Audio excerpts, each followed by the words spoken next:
దేవుని నామమునకు మహిమ కలుగును గాక. ప్రభునందు ప్రియులరా, మన ప్రభువు రక్షకుడునైన క్రీస్తు యేసు పరిశుద్ధ నామంలో మీ అందరికీ శుభములు. 27వ తేదీ ఆగస్టు మాసము 2025వ సంవత్సరం.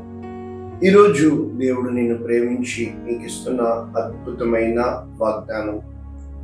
రాజులకు తగిన మధుర పదార్థములను అతడిచ్చును.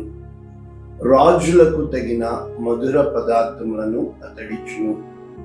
ఆదికాండము 49వ అధ్యాయము 20వ వచనం, పూర్తి వచనము, ఆషేరునొద్ద శ్రేష్టమైన ఆహారము కలదు. ఆషేరు వాగ్దానములు, ఆశీర్వాదములు. యాకోబు ఆ యొక్క 12 గోత్రముల వారిని ఈ 49వ అధ్యాయంలో దీవించినట్లు మనం చూడగలుగుతున్నాం. కాబట్టి ఆషేరునొద్ద శ్రేష్టమైన ఆహారము కలదు. ఆషేరుకి దేవుడు ఆహారము విషయంలో కృప చూపించినట్లు మనం చూడగలుగుతున్నాం. ఇక్కడ నఫ్తాలి కోసము, అదేవిధంగా యోసేపు కోసము, మొత్తం 12 మంది కోసము కూడా ఇక్కడ దేవుడు మరి యాకోబు ద్వారా దీవించినట్లు మనం చూస్తున్నాం. ఈ ఆషేరు అన్న పదమునకు అర్థం మనం చూసినప్పుడు ఆదికాండము 30వ అధ్యాయము 12వ వచనంలో, లేయా తన దాసి అయిన జిల్పాను యాకోబునకు ఇచ్చినప్పుడు, రెండవ కుమారుని కనగా నన్ను భాగ్యవంతురాలు అని స్త్రీలు అంటారు కనుక అతనికి ఆషేరు అంటే సంతోషము అని, సౌఖ్యము అని చెప్పి కూడా ఈ యొక్క భావం మనం చూస్తున్నాం. అంతకుముందు మరి యాకోబు లేయా దాసి అయిన జిల్పాకి బిడ్డను కన్నప్పుడు అదృష్టము అని చెప్పి గాదు అని పేరు పెట్టినట్లు మనం చూస్తున్నాం. ఈరోజు మనము ఈ యొక్క వాగ్దానం చూసినప్పుడు ఇవే వాగ్దానములు మరి ఈ ఆషేరుని దీవిస్తూ మోషే ఈ విధంగా దీవించినట్లు ద్వితీయోపదేశకాండం 33వ అధ్యాయం 24వ వచనం, ఆషేరును గూర్చి మోషే ఇట్లనెను, ఆషేరు తన సహోదరుల కంటే ఎక్కువగా ఆశీర్వదింపబడును. అతడు తన సహోదరుల కంటే కటాక్షము పొందును. తన పాదములను తైలములో ముంచుకును. మరియు నీ కమ్ములు ఇనుపవి, ఇత్తడివి అయ్యుండును. నీవు బ్రతుకు దినములలో నీకు విశ్రాంతి కలుగును. కాబట్టి మనము ఇక్కడ ఆ విధమైన భావాలు చూడగలుగుతున్నాం. అయితే ఒకసారి ఇంగ్లీష్ వెర్షన్ మనం చదువుకున్నప్పుడు పరిశుద్ధ వాక్యము నీకు నాకు ఈరోజు చెప్తుంది. New international version, Genesis chapter 49 verses 20, ఆషేష్ ఫుడ్ విల్ బి రిచ్. ఆషేరు యొక్క ఆ భోజన పదార్థములు బహుశ్రేష్టమైనవిగా ఉంటాయి. He will provide delicious fit for a king. ఒక రాజుకి తగిన స్టాండర్డ్ లో ఆ భోజన పదార్థాలు ఉంటాయి అని చెప్పి ఇక్కడ మనం చూడగలుగుతున్నాం. అయితే మనం ఏ విధంగా నేర్చుకోవచ్చు? ఈరోజు ఒక దావీదు భోజనపు బల్ల దగ్గర ఏ విధముగా మనం మెఫీబోషెతు ఉన్నట్టు చూస్తున్నామో, ఒక సౌలు భోజనపు వల్ల, సొలొమోను భోజనపు వల్ల, నెహెమ్యా భోజనపు వల్ల కూడా మనం చూడగలుగుతున్నాం. అయితే ఒకసారి మనము లోతైన వాక్యాల్లోనికి వెళ్లే ముందు రాజుల మొదటి గ్రంథము 4వ అధ్యాయం 22వ వచనం, సొలొమోను భోజనపు బల్ల చూసినప్పుడు ఒక్క దినమునకు సొలొమోను భోజన సామాగ్రి ఎంత అనగా 600 తూముల సన్నపు గోధుమ పిండి, 1200 తూముల ముతక పిండి, క్రొవ్విన ఎడ్లు 10, విడి ఎడ్లు 20, 100 గొర్రెలు, ఇవి కాక ఎర్రదుప్పులు, దుప్పులు, జింకలు, క్రొవ్విన బాతులు తేబడిన. కాబట్టి ఈ విధముగా వారు రాజులకు భోజనాలు ఆ సమయాల్లో పెట్టినప్పుడు ఆ కాలంలో చూస్తున్నాం. అయితే ఈ ఆషేరు గోత్రమునకు దేవుడు బహుశ్రేష్టమైన భూమి, సారము ఇచ్చే భూమికి వాళ్ళకి ఆ హద్దులుగా దొరికినట్లు మనం చూస్తున్నాం. కనుక ఏ విధముగా కోనసీమ చక్కటి భూమి సారాన్ని ఇస్తుందో, పంట పొలాలను ఇస్తుందో, ఆ విధముగా అతి శ్రేష్టమైన, ఇంకా చెప్పాలంటే ఇండియా నుంచి కువైట్కి ఏ విధంగా సూపర్ బాస్మతి రైస్ వస్తాయో, అతి శ్రేష్టమైనవి వస్తాయో, ఇందాక నుంచి మనం అనుకుంటున్నాము అతి శ్రేష్టమైనవి. కనుక కీర్తనలు మనం చూసినప్పుడు 81:16 అతి శ్రేష్టమైన గోధుమలను అనుగ్రహించి నేను వారిని పోషించెదను, కొండ తేనెతో నిన్ను తృప్తిపరచుదును. కనుక అతి శ్రేష్టమైనవి దేవుని దగ్గర ఎన్నో ఉన్నట్లు మనం చూస్తున్నాం. ఇవే వాక్యాలు కీర్తన 147:14 నీ సరిహద్దులలో సమాధానము కలుగు చేయవాడు ఆయనే, మంచి గోధుమలతో నిన్ను తృప్తిపరచువాడు. కనుక ప్రభువునందు ప్రియులరా, ఇప్పుడు మనం ఏం నేర్చుకోవచ్చు? ఏమి తిందుమో, ఏమి తాగుదుమో, ఏమి ధరించుకుందామో అని కాకుండా దేవుడు ప్రతి ఒక్కరిని కూడా సమృద్ధిగా దీవించే దేవుడుగా ఉన్నాడు. ఏ ఒక్కరిని విడిచిపెట్టే దేవుడుగా లేడు. ఆయనకి అందరూ సమానమే. నీ పక్షాన నా పక్షాన దేవుడు ఆశీర్వదించడానికి సిద్ధంగా ఉన్నాడు. కానీ మనము పేదరికంలో పుట్టుతే తప్పలేదు, కానీ పేదరికంలో చనిపోతే మాత్రము అది నీ జీవిత దినములు వృధా అయిపోయినట్లు. అంటే నీవు చేయవలసిన పని అనే కంటే నీవు దేవుడు నిన్ను నియమించిన పని ఎప్పుడైతే నువ్వు గ్రహించగలుగుతావో, దేవుని చిత్తం నీ పట్ల నువ్వు గ్రహించగలుగుతావో, ఇక్కడ ఎవరి దీవెన చొప్పున వారికి యాకోబు దీవించాడు, మోషే దీవించినట్లు మనం చూస్తున్నాం. ఆ దీవెనలు ప్రవచనాత్మకంగా చెప్పినప్పటికీ వారి జీవితాల్లో నెరవేర్పును, ఈ యొక్క కాలక్రమంలో నెరవేర్పును మనం చూడగలుగుతున్నాం. అంటే ద ప్యాట్రియాక్స్ అంటే మూల పితరులు ఏ విధముగా అబ్రహాము ఇస్సాకుని దీవించాడు, ఇస్సాకు యాకోబుని దీవించాడు, యాకోబు 12 గోత్రకర్తలను దీవించినట్లు చూస్తున్నాం. అయితే లేవీకి గోత్రం ఇవ్వలేదు కనుక లేవీయుల్ని దేవుడు ప్రత్యేకించుకున్నాడు ఆయనకి మరి యాజకత్వం చేయటకు. ఈ రోజున మన జీవితాల్లో అంటే ఆయా విధానాలుగా దేవుడు ప్రతి ఒక్కరిలో తలాంతులు పెట్టాడు, ద ఇన్బిల్ట్. ఎప్పుడైతే నీ లోపల ఉన్న తలాంతులు నీవు గుర్తిస్తావో, కనుక ఈ వాక్యాలు, ఈ దైవజ్ఞానాలు నీ అంతరంగముని ఫోకస్ చేసేవిగా, నీ అంతరంగంలో ఉన్న భయము, నీ అంతరంగంలో ఉన్న నమ్మకము, నీ అంతరంగంలో ఉన్న విశ్వాసము, ఎప్పుడైతే నీ అంతరంగంలో ఈరోజు ఒక వాక్యం చదువుతూ చాలా బాగా నచ్చింది. ఏంటంటే ఎప్పుడైతే నీ హృదయము విచారముగా, నీ హృదయము బిటర్నెస్ అంటే చేదుగా, నీ హృదయము బ్రోకెన్ అంటే పగిలిపోయిందిగా ఉన్నప్పుడు నీ నాలుక జాగ్రత్త. కారణం ఏంటంటే ఆ సమయంలో నీ హృదయము చేదైనప్పుడు చేదు మాటలు నాలుక ద్వారా వస్తాయి. నీ హృదయం పగిలిపోయినప్పుడు కృంగిపోయిన మాటలు నీ నాలుక ద్వారా వస్తాయి. కనుక it is better to keep silent.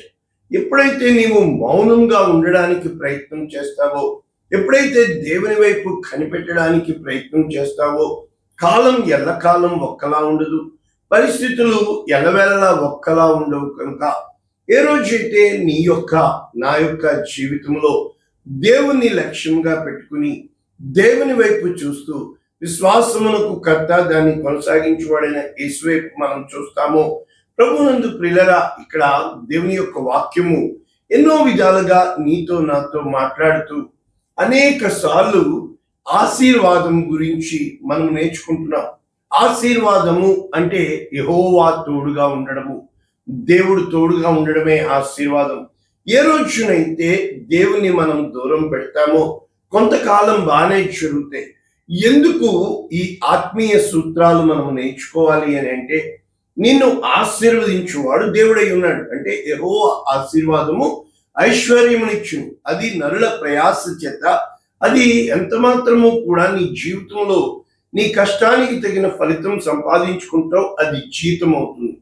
అయితే దేవుని ఇష్టానికి తగిన ఫలితం సంపాదించుకుంటే అది జీవితం అవుతుంది, తరతరాలకు ఆశీర్వాదంగా మారగలవు. ఇక్కడ మనము యోసేపు ఫలించేడి కొమ్మని, యూదా ప్రధానము రాజదండము అతనిలో నుండి వచ్చునని అలనాడే చెప్పబడిన ప్రతి ప్రవచనము యూదాలోంచి మరి యేసుక్రీస్తు ప్రభుల వారు వచ్చినట్లు యోసేపు ఫలించేడి కొమ్మగా ఎఫ్రాయిమీలు ఆ రోజుల్లో ఆ యొక్క బహుగా అభివృద్ధి చెందిన వారుగా మనము చూడగలుగుతున్నాం. కనుక ప్రభునందు ప్రియులరా, ఈ రోజున మన జీవితంలో ఆషేరుకి ఇవ్వబడిన వాగ్దానము, యోసేపుకి ఇవ్వబడిన వాగ్దానము అనే కాదు, ఆ 12 గోత్రకర్తలకి, ఒకరికి వ్యాపారము, ఒకటికి భూమి సారము పంటలు, ఒకరికి భూమి లోపల దాగి ఉన్న ఆ యొక్క ఇనుము ఖనిజాలు, అదే విధముగా పర్వతములను తీసి. కనుక దేవుని దగ్గర లేనిదంటూ ఏమీ లేదు. ఆయన దగ్గర సమస్తము ఉన్నాయి ఆశీర్వాదాలు. ఏ రోజునైతే నీవు నేను మన జీవితంలో కష్టానికి అలవాటు పడుతున్న మనము, కలల కంటూ ఇష్టంలో బతికేస్తున్న ఊహల్లో మనము, ఏ రోజునైతే మనము కష్టాలు అని కాకుండా, ఇష్టాలు అని కాకుండా దైవ చిత్తాన్ని గుర్తెరగడానికి ఇటువంటి వాక్యాలు మనం నేర్చుకుంటామో ఎన్నో చెప్పచ్చు విషయాలు. కారణం ఏంటంటే మన జీవితంలో ప్రతి విషయము నిన్ను ఆదరించేదిగా ఉంటే, ప్రతి విషయము నిన్ను సంతోషపెట్టేదిగా ఉంటే, నిన్ను కంఫర్ట్ జోన్లో సుఖవలయంలో ఉంచితే నీ జీవితం వృధా అయిపోతుంది.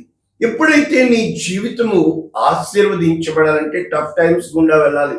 అంటే ఎవ్వరు నీ సహాయంకి రాకపోతే నీవు అంతట నీవు నీ కాళ్ళ మీద నిలబడడం నువ్వు నేర్చుకుంటావు. నీ అంతట నీవు చేయడం నేర్చుకుంటావు. నీ అంతట నీవు ఆలోచించడం నేర్చుకుంటావు.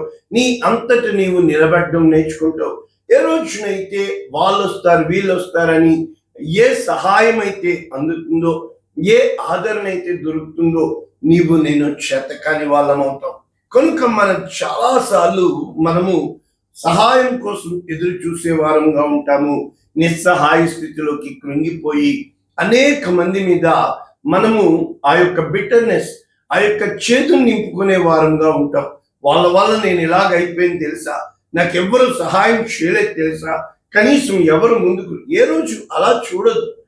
దేవుడు నిన్ను బలపరచాలని, దేవుడు నీకు ధైర్యం ఇవ్వాలని, దేవుడు నీలో ఉన్న పిరికితనమును తీసేయాలని, నీ అంతట నీవు కాళ్ళ మీద నిలబడాలని, ప్రతి ప్రయత్నము, ప్రతి శ్రమ, ప్రతి ఒక్క కష్టము వెనుక దేవుని మంచితనము, దేవుని యొక్క ఉత్తమత్వము, దేవుని యొక్క దయాదాక్షిణ్యములు నీ పట్ల ఉన్నాయని, నిన్ను ఆయన విమోచకర్తగా, విమోచించేవాడుగా, రక్షించేవాడుగా, దీవించేవాడుగా సిద్ధంగా ఉన్నాడని నీవు నేను గుర్తెరిగినప్పుడు, ఇక్కడ ఒక మాట చెప్తే, ఏ రోజునైనా మన జీవితంలో చాలా అంటే స్టబర్న్గా, అంటే మొండిగా ఉండడానికి, మనము పట్టిందే కరెక్ట్ అని, మనము చెప్పిందే కరెక్ట్ అని, అటువంటి మూఢనమ్మకాల్లో ఉంటూ ఉంటాం.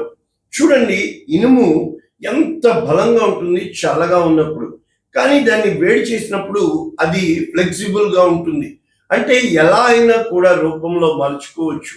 అలాగే నిన్ను నన్ను కూడా దేవుడు ఒక తగిన రూపంలో మలచాలి అంటే మనమందరము కూడా ఫ్లెక్సిబుల్గా, అంటే మెత్తని హృదయాలు కలిగి ఉన్నప్పుడు దేవుడు తన చిత్త ప్రకారము, తన ప్రణాళికలో నిన్ను నన్ను రూపం ఇవ్వడానికి, మలచడానికి ఇష్టపడతాడు. అయితే నీవు నేను ఎప్పుడైతే వద్దంటామో, పట్టిందే పట్టంటామో, ఎప్పుడైతే మొండితనంగా ఉండడానికి ప్రయత్నం చేస్తామో, ప్రభునందు ప్రియులరా, దేవుడు అటువంటి వారిని ఏమీ చేయలేడు. కారణం ఏంటంటే ఎప్పుడైతే అంటే రాతి పలకల మీద రాయబడిన ఆ యొక్క పాత నిబంధనలా కాకుండా మెత్తటి హృదయాల మీద రాయబడినట్లు నీవు నేను దేవుని చిత్తములో, దేవుని అనుగుణంగా ప్రతి కార్యానికి సులువుగా చిక్కులు పెట్టు పాపము నుంచి మనము విడిపింపబడిన వారమై, విశ్వాసమునకు కర్త దాన్ని కొనసాగించువాడైన యేసు వైపు చూసినప్పుడు, అందుకనే పేతురుతో చెప్తాడు యేసుక్రీస్తు ప్రభు, నీ మనసు స్థిరపడినప్పుడు నా గొర్రెలను మేపుము.